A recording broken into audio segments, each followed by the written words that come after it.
How do you build an entire world, create a character with some serious internal conflict, and throw in life or death stakes, all in under a minute? Well, today, we're going to deconstruct the opening of The Convergence to see exactly how they pull off this magic trick. The whole thing kicks off with this single amazing sentence. In English, it's, while Rachel Chen looks for answers in Washington, Katya Volkov is having dinner with a ghost. And bam, right away we've got two things happening at once. There's this hint of political stuff going on in Washington, and then this super personal spooky mystery in Paris. Who is this ghost? I mean, talk about a great hook, right? All right, so let's start right where the story does, with that dinner. The author doesn't waste a single word, they just dive right in and create this really specific atmosphere. Okay, so the story grounds us immediately. We're in Paris, which is instantly iconic, but then it gets specific. The 16th arrondissement. That little detail paints a picture of wealth, luxury, maybe even a little bit of loneliness. Then you get the time, 8:30 p.m., which sets the mood for a late, kind of formal dinner. Just a few words, and we already have a crystal clear picture of our character's world. You know, a great setting is awesome, but it's nothing without a character you can really sink your teeth into. So now, we get to meet the woman at the center of this whole ghost story, Katya Volkov. And her introduction is all about this deep internal conflict she's wrestling with. Let's break this down for a second. She's an art gallerist, so her whole life is about taste, control, and creating a certain image. She's an adopted Parisian, a life she chose. But she's Russian by birth, a past she had absolutely no say in. And you can already feel that pull, right? The tension between the identity she's built for herself and the one she was born with.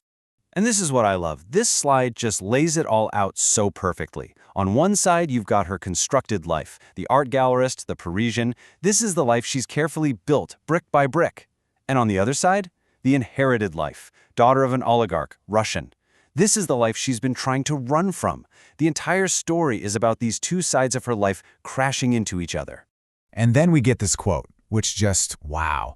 It gives us a physical symbol of that whole internal fight. It's talking about her mother's amber necklace. In a life that she feels is totally tainted by her father's dirty money and influence, this one object is pure. It connects her to her mother, to a past that wasn't so complicated. It's literally the one piece of her history she lets herself hold on to. Okay, so we've got the internal stuff down. Now let's talk about the external conflict, because that ghost at the dinner table, yeah, it's not just a memory. It's a very real person whose influence is so huge, she won't even say his name. And boom, there he is. The ghost is her father, Dmitri Volkov. So that dinner isn't just lonely, it's actively haunted by the presence of a man she deliberately cut out of her life. He is the dirty foundation she's trying so desperately to get away from. And listen, this is so important. He's not just some difficult dad.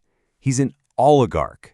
He's under international sanctions. He's even been mentioned in a German intelligence report.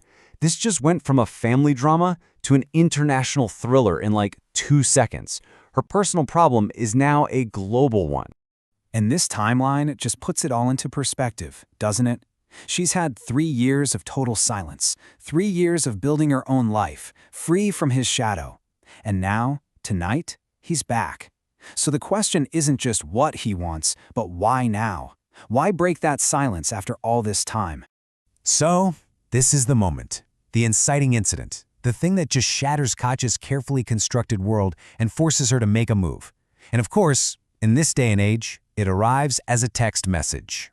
So this is the question, right? The one hanging in the air, the one we're all asking along with Katya. The tension has just been building and building perfectly. Why is he here? Why is he reaching out now? And here's the answer. It says, I need you, Ekaterina. It's a matter of life or death. Not mine, yours. First off, did you catch that? He uses her Russian birth name, Ekaterina, which immediately pulls her right back into that identity she tried to leave behind. And then that final twist, not mine, yours.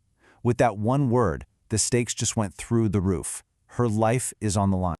So in just a few sentences, the story has backed our hero into an impossible corner. Everything we've learned about Katya, her new life, her hidden past, it's all coming to a head in this one massive choice.